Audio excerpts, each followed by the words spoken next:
Quirky schedule, the way it's like played out. I mean, Marcus kind of said he likes that. What are your take on that, I guess? I think in the ideal world, when you have a double round robin schedule, you'd like to try to play as close to 9-9 as you could, understanding that there's going to be some facility issues that don't allow that to happen. This is a little rare that you're done with 4 teams before you play 3 others, and where it can have a huge impact on the conference race is when do you play teams? There's going to be 3 teams that get to see us without Martin. Obviously, Villanova had an injury 8 or 9 games in, and some teams, that us included, are going to see them without Phil Booth. So, it can certainly impact what happens at the end of the conference when it all winds down. But we play the schedule they send us. You can't plan for what goes down with Martin, but through 9 games, the halfway point, what would your grade be if you had one? Well, I think in this league, if you're 3 games above 500, I don't care who you're playing. It's a really good basketball league, and there's nothing easy. And we've protected our home floor, which we have to continue to do if we expect to be still standing in March. And then you got to find a way to pick a couple off on the road. And so far we won the 2 we were supposed to on the road, and had a couple near misses. So it's important we get started on the right foot on Saturday against Georgetown. Obviously, I think they're playing better basketball, and as I told the team, I think the game we played them in DC was their version of our game at Xavier. Like, nothing clicked, nothing was right, and it got away from them. So we have to be ready for a much better team on Saturday. Are you going to ask? Last year you asked a lot of Marcus once Maurice went down. Is it a similar situation now? I mean, or has he already kind of made that progression to where? I've been asking a lot out of Marcus since the season started, so I'm not sure I can ask much more out of him. He's playing a lot of minutes defensively. He's improved.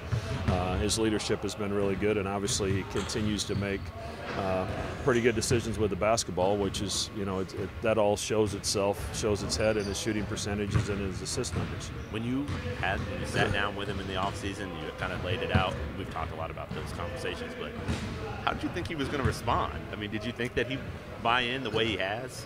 I don't think you ever know. Yeah. He made a good jump from his last year at Kansas State and improved during his redshirt year here, and was improved again last year in his ability to go to the basket and do some things besides shoot jump shots. And now this year he's even doing a better job of that. So he's moved the right direction, and with all your players, you're hoping for constant improvement, and Marcus has certainly lived up to that. How about him defensively? Because maybe that's not something that, as a scorer when you're young, that you're really buying into, but he's made a lot of plays for you defensively this year. Marcus has always had the ability to be a really good defensive player. Sometimes he lacks the focus, and I think that has changed this year. His focus on the defensive end is much better, and it's going to need to be during this last 9 or 10 games for us, because Kyrie certainly shoulders a lot of the defensive work, but most teams have 2 really good guards that you have to figure out a way to defend, and Marcus has been able to give us, we're one of the best teams in the league defensively, numbers-wise, and a lot of that has to do with, Marcus stepping up his game. The pink-out game, how much does it need to be the pink-out game this Saturday? The pink-out game means a lot, partly because it shows I guess the fact that a community can come together for something that's important to me, and I think important to a lot of folks. I think everybody has had someone in their life that's been impacted and affected by cancer, and we want to continue to raise funds to try to find a cure for the disease. But at the same time, as I've said every year, it's the awareness that hopefully an event like ours will bring to the forefront, and the need for screening for early detection in the fight against cancer. And my wife Teresa is doing well 11 or 12 years later because her cancer was caught early. And if just one person goes and gets a screen and something's caught early and it can be defeated and they can live a long, healthy, productive life, then this is worth it. So, it's incredible what it's become. I still get goosebumps when I walk out that tunnel and see all the pink, and a lot of the money that we've raised through the auction has gone to the Hope Center.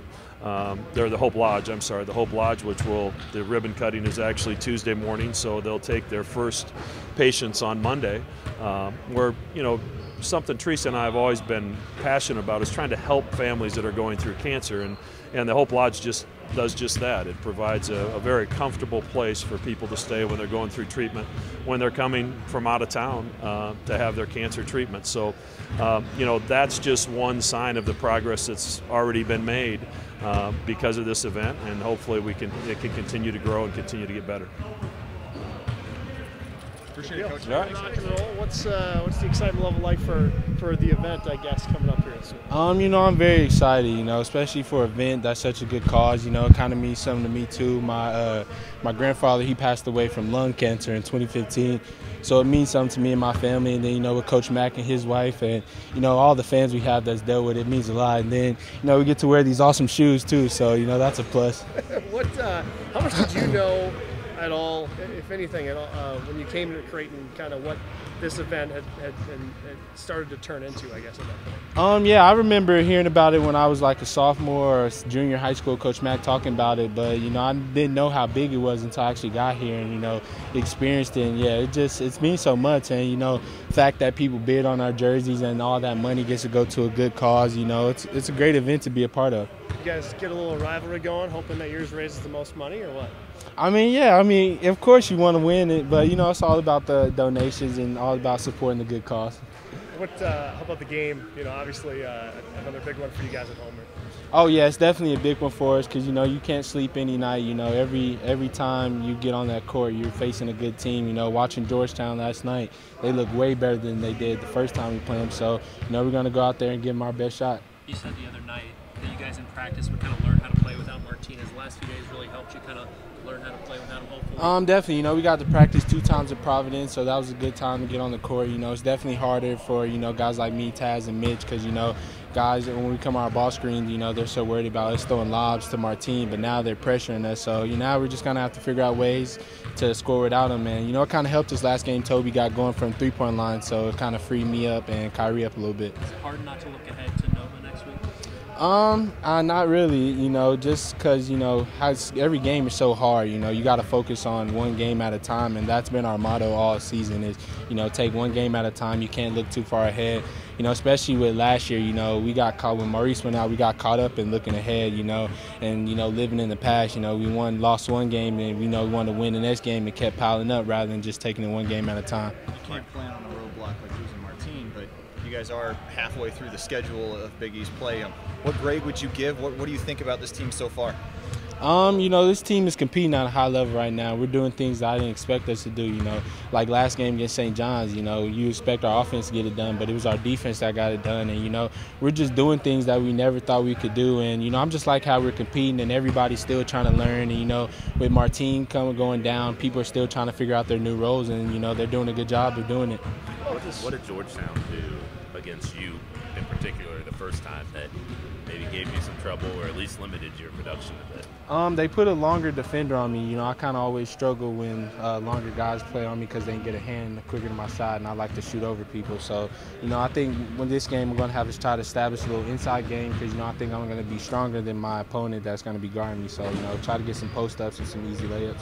You're at the top of the scouting report for most teams, right? Mm-hmm. Like, have you noticed teams trying different things against you or maybe putting different defenders on you to try to slow you down? Why have you been able to produce despite that? They try everything to guard me, and the thing that I've learned is go back and watch the film. I've watched film from last season. I've even gone back to K-State, and I'm just trying to learn different ways to score because I'm not going to know how people are going to guard me, and they're always going to try to change how they guard me each game. So first thing I have to do is just take what defense gives me, not forcing anything and just being patient. How quirky is this schedule, the way you're playing teams twice before you play, it seems like half the conference once? Yeah, I kind of like it actually, because I remember last year we played Providence and Seton Hall early, and then we didn't play them again until the last 2 games, and it's kind of hard to play a team like that because they're so good, and you want to be ready for their scout. But playing Seton Hall, Providence, and St. John so early, and then 2-3 weeks later come back play them, it definitely helped us be able to get those wins. What's the excitement level like for you guys knowing this weekend's got that event? Yeah, it's always exciting, playing for other people. A lot of people have family members that have been affected, and they look forward to these games. So it's always cool, kind of playing for them and just giving them something to look forward to. About just, Georgetown, again, it's just kind of a weird schedule the way it's played out this year. But trying to take care of business against them a second time, how important is that for you guys? It's definitely important. Coach Mack talked to us. He told us that every game is we got to treat it like a kind of a playing game for the tournament. You don't want to look past or anybody or overlook anybody because every game kind of matters for us. Is it hard not to look ahead knowing who you have next week to focus on a Georgetown team you whipped so good last time? Yeah, it's not too hard. Just kind of taking it day by day and not really focusing on other games that we got coming up. Everything else take care of itself. That first meeting, you guys had Martin, and he was able to kind of shoulder some of the load in terms of battling down low against those guys. Mm-hmm.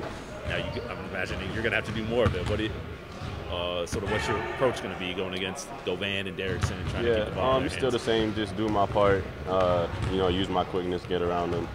It's still a team effort. Everybody else has to, do their assignments, play their assignments. They'll take care of themselves.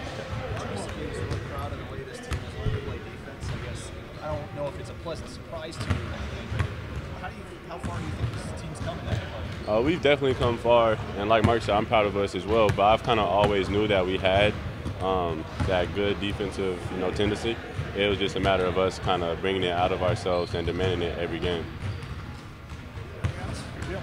Thanks, Ronnie.